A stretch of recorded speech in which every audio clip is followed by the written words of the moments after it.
Muy buenas tardes con todos. Estamos a pocos minutos de poder iniciar nuestro webinar. Les doy la bienvenida a la exposición del día de hoy. Esperemos unos minutitos más para que más se puedan ingresar a nuestra plataforma, pero ya estamos iniciando. Muchas gracias por su asistencia.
Buenas tardes con todos. Nuevamente los saludo. Estamos esperando que más clientes ingresen. Les pedimos por favor unos minutitos para poder iniciar. Ya tenemos a nuestro profesional esperando para poder realizar nuestro webinar el día de hoy, que está súper bueno, súper detallado. Así que nada, en unos breves minutos ya estamos iniciando. Por favor, pónganse cómodos, tráiganse un vasito con agua, anoten todo lo que sea necesario. Si tienen alguna consulta, al final la pueden hacer, nos pueden dejar sus consultas o preguntas, cualquier duda que puedan tener con respecto a la presentación. Y al final de la exposición estaremos resolviendo junto con nuestro médico.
Bien, siendo las 4:03 de la tarde, vamos a iniciar con esta presentación.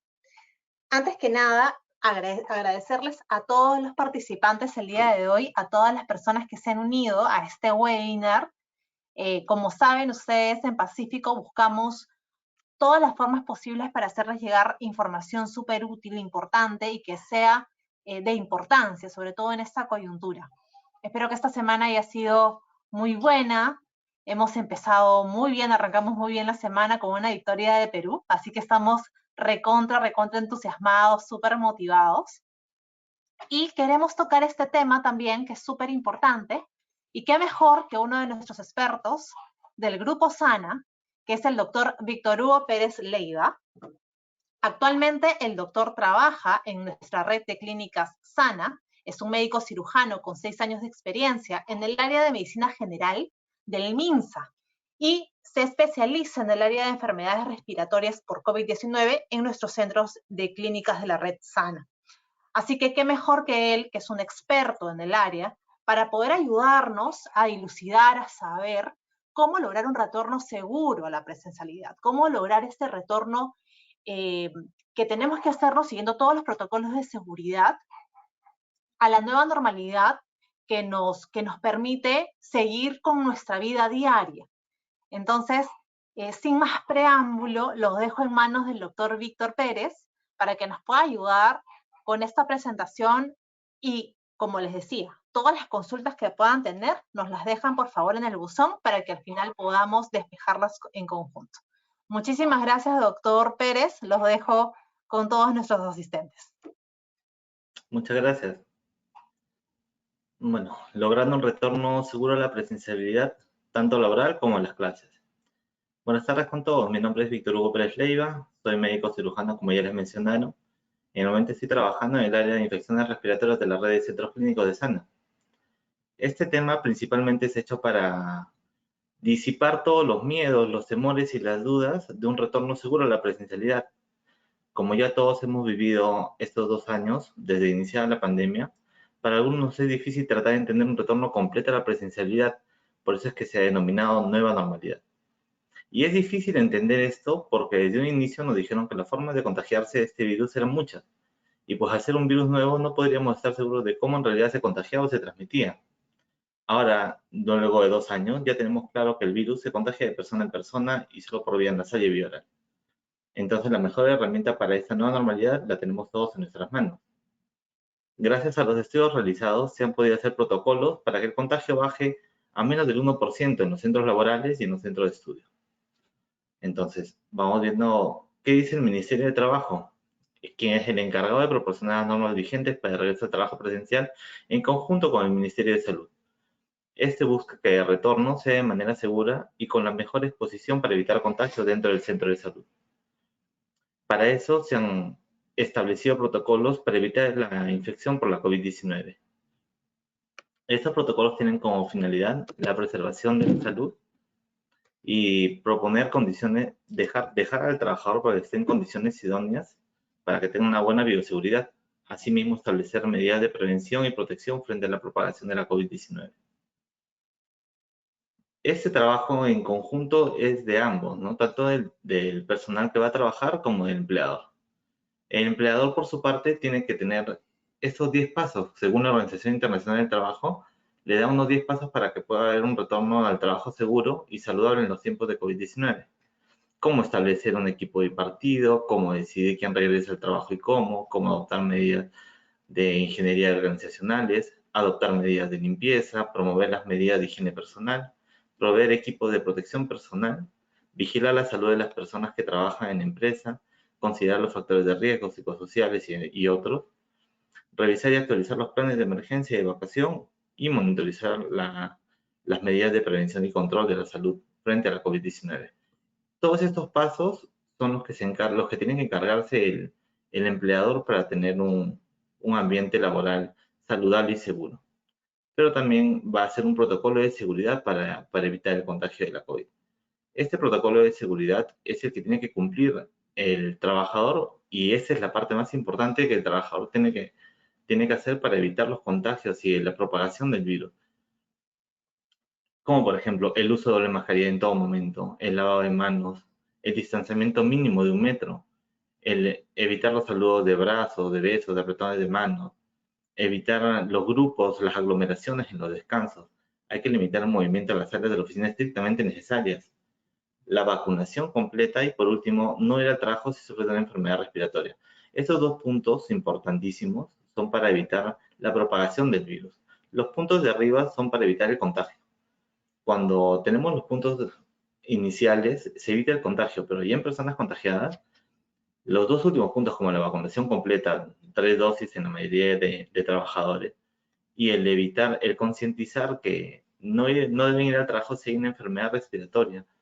Tengo mucho tiempo en el área de respiratorio y llegan pacientes en la tarde que han estado todo el día laborando y pensaron que era una gripe o un resfriado y pues eso se tiene que concientizar. Entonces, si uno se siente mal, ir al médico, el médico le evaluará, le sacará las pruebas y empezar el tratamiento. Estos dos puntos son importantes porque con esto se va a evitar la propagación del virus. Todo este protocolo de seguridad es la parte que tiene que poner el trabajador para evitar la propagación del virus y el contagio. Entonces, vamos viendo cómo es el panorama actual. Si las vacunas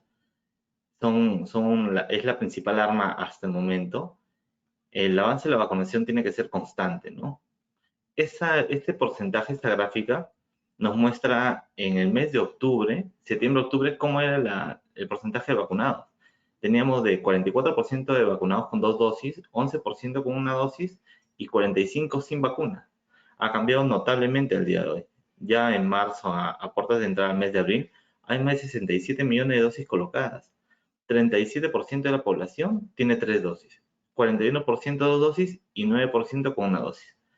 Las inoculaciones diarias que están dando son más de 110.000 vacunaciones diarias. Eso es bastante bueno. Mientras continúe esta propagación de la vacunación, la propagación del virus se va a quedar muy baja, como les comentaba, menos del 1% en las oficinas. Entonces, otro punto que tiene que tener en cuenta el trabajador es el acceso y la permanencia en el centro de trabajo. Esto tiene que haber alternativas para evitar la confluencia de trabajadores, la organización escalonada del horario de ingreso y salida y los turnos de horario de refrigerio. Aparte, el espacio de trabajo, verificar si es que existe un distanciamiento social en los espacios de trabajo y como respetando un aforo. Continuando con el tema de el regreso seguro a clases, es el turno del Ministerio de Educación, que también en conjunto con el Ministerio de Salud es el que son los entes reguladores quienes tienen que asegurar las buenas prácticas de prevención para mejorar las medidas sanitarias y de seguridad para que los alumnos regresen con seguridad a clase. Según la OMS y los datos de la UNESCO, nos muestran unos datos muy alarmantes. En estos 2 años de pandemia, hay más de 150 millones de alumnos en Latinoamérica que han dejado de asistir a los colegios. Esto ha llevado a un traslado de clases presenciales al mundo virtual con las clases online, pero no es la solución del gran problema. Según datos estimados, hay más de 100 millones de niños que quedarán por debajo del nivel mínimo de competencia en lectura. Eso es alarmante, sin hablar de las otras desventajas que tienen las clases online. Estas desventajas son los problemas de conectividad en la mayoría de personas, la poca capacitación de los docentes, la predisposición de tiempo de los padres, porque en la etapa preescolar y escolar, los padres tienen que estar de la mano en las clases online de los hijos, a diferencia de los alumnos de secundaria. El estrés de los estudiantes a no socializar es algo importantísimo. La pérdida de aprendizaje retrasa el desarrollo socioemocional de los alumnos. Recuerden que esta etapa es la principal etapa para formar las bases para un desarrollo bueno socioemocional. Entonces, ¿cómo estar tranquilo para que mandar a nuestros hijos al colegio o a las clases? Hay que tener cosas muy, muy puntuales. De inicio, la tercera ola ya terminó. Ya no tenemos, estamos en la parte más baja de la tercera ola. La disminución de casos, tanto en hospitalización, tanto en camas UCI pediátricas, es bajísima. Incluso las complicaciones de esta última ola han sido bajísimas. En pacientes pediátricos ha sido la menor ola en la que los pacientes pediátricos se han visto afectados. Han habido contagios, pero los síntomas han sido bastante leves en comparación de la primera y la segunda ola. Y lo más importante, como les vengo diciendo en todo momento, es el tema de la vacunación.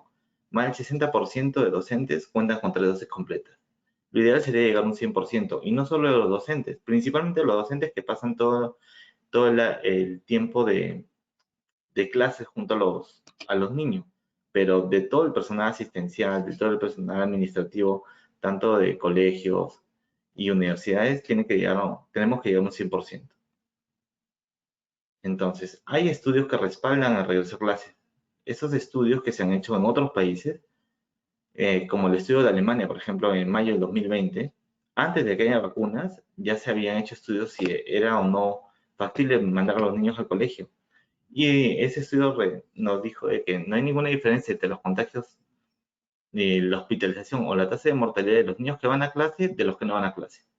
Incluso la transmisión dentro de las escuelas era menor que los contagios en casa. En el estudio de Canadá se vio que disminuye de un 20% a un 0,8% en las escuelas, a un 20% en casa en los contagios, principalmente por el uso de mascarillas y distanciamiento. Y esto se corrobora con un estudio de Massachusetts en que el retorno a clase es seguro siempre y cuando los protocolos de distanciamiento y el uso de mascarilla sea correcto. Entonces, los protocolos de seguridad que tienen que tener en los colegios y en las aulas para mantener una poca propagación o evitar el contagio de la COVID-19, hay que mantener siempre las medidas de seguridad. Y estas son muy parecidas a las que se mantienen en los centros laborales, como mantener la distancia mínima de 1 metro, mantener una ventilación adecuada, el uso correcto de mascarillas, el lavado frecuente.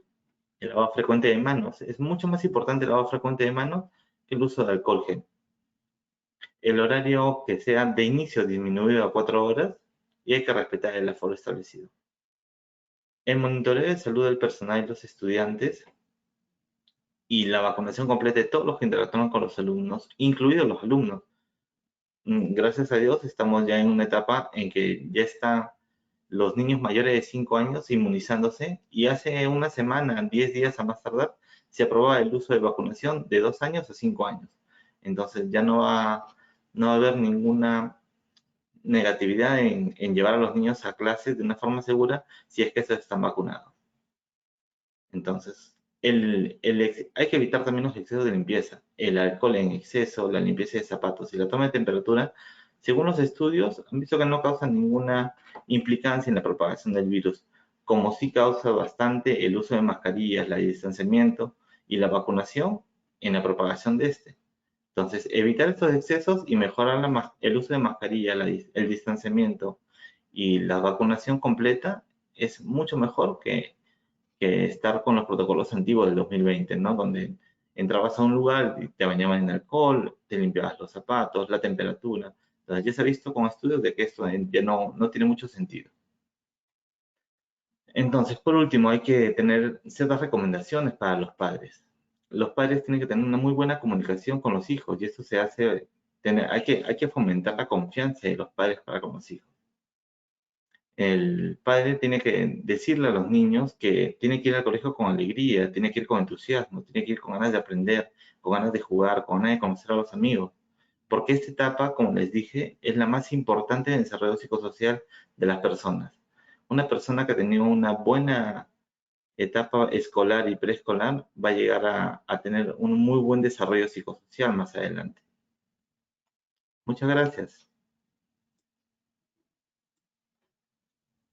Muchas gracias, doctor, por toda la exposición y por el detalle que ha tenido para poder brindarnos toda la información necesaria.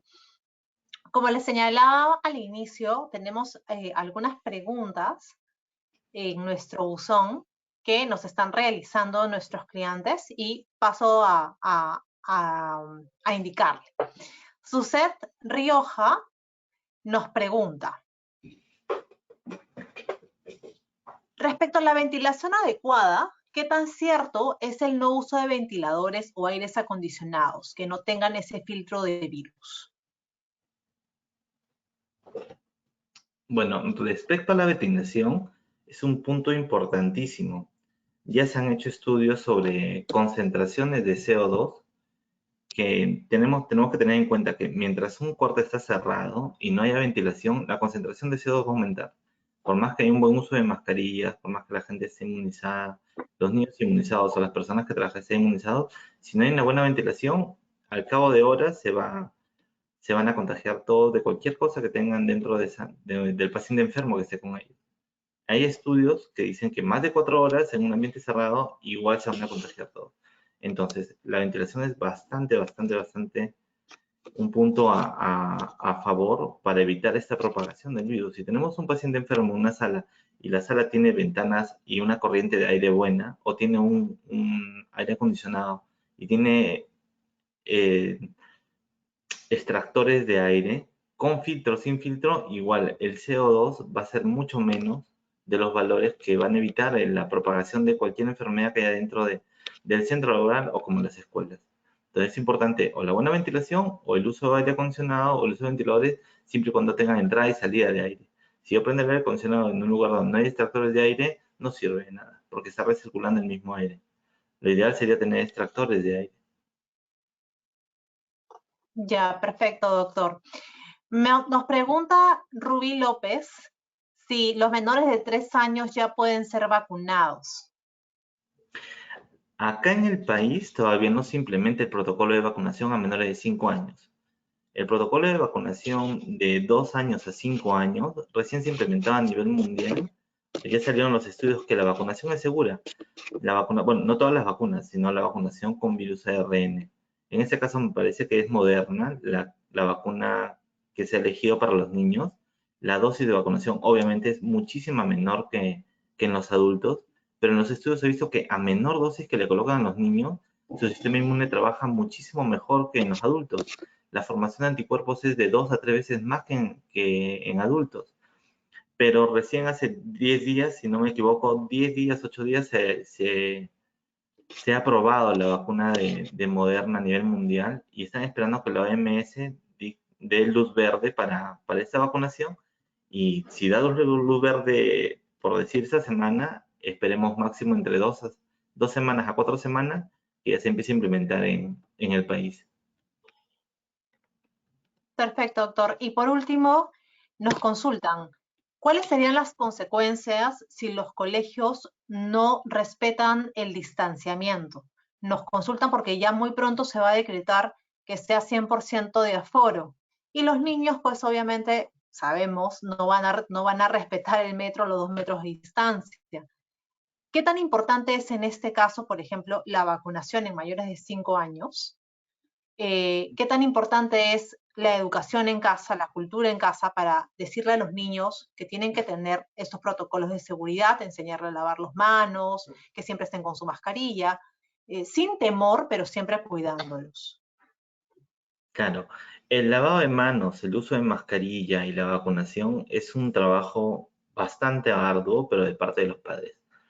Si los padres en casa educan a los niños de que, por más que es molesto, usar la mascarilla el tiempo que les corresponde estar fuera de casa, sea en el parque, sea en escuela, esto va a ayudar bastante a que no se propague el virus. Como les digo, puede haber un paciente contagiado y para que eso se propague, según los estudios, en un buen uso de mascarilla, solo el uso de mascarilla disminuye hasta el 1 o 2% de contagios. Si a eso le suman lavado de manos y distanciamiento, el contagio, la propagación del paciente que está enfermo en el aula es menos del 0,8%. Es bajísima la propagación, siempre y cuando hay un distanciamiento, un lavado de manos y el uso de mascarilla correcto en clases. Entonces, es importante que la educación en casa ayude bastante para esto. Los niños, obviamente, es muy, muy, muy complicado que tengan el uso de mascarilla correcto todo el tiempo, pero los niños son muy adaptables. A diferencia de los adultos, los niños pueden adaptarse a todos los cambios habidos y por haber. Entonces, es importante que si al niño le enseñamos esta nueva normalidad, el niño se va a adaptar rápido. Exactamente, sí es muy importante lo que dice el doctor Pérez. Para todos nuestros asistentes y participantes veo que hay muchas consultas o preguntas o comentarios sobre el tema del distanciamiento. Tengamos en cuenta que si bien es cierto, las estadísticas nos señalan de que el virus está reduciéndose, que la mortalidad está bajando, no ha desaparecido. Entonces, no bajemos la guardia, no quiere decir que, que no estemos o que generemos más ruido, generemos temores, no, es generar prevención. El tema de poder cuidarnos y protegernos, tanto a nosotros como a nuestros niños, es súper importante y tal como dice el doctor Pérez, es muy importante educarse, educarlos, lavarse las manos siempre, estar con una mascarilla, porque no conocemos, por más de que puedan ser personas conocidas o familiares que no viven en nuestro ambiente, no sabemos más allá si puede estar o no contagiado. Entonces, siempre es necesario seguir todos estos protocolos de seguridad para poder protegernos siempre. Muchísimas gracias, doctor Pérez, por esta presentación. Al doctor lo encuentran en nuestra red de clínicas del grupo Sana. ¿En qué clínica está usted, doctor? Yo estoy trabajando en la clínica, Centro Clínico de Chacarilla y en el Centro Clínico de La Molina. Perfecto. Ahí lo pueden ubicar al doctor Víctor Pérez. Muchísimas gracias a todos por su asistencia y hasta una próxima oportunidad. Que tengan un lindo día. Muy buenas tardes. Buenas tardes.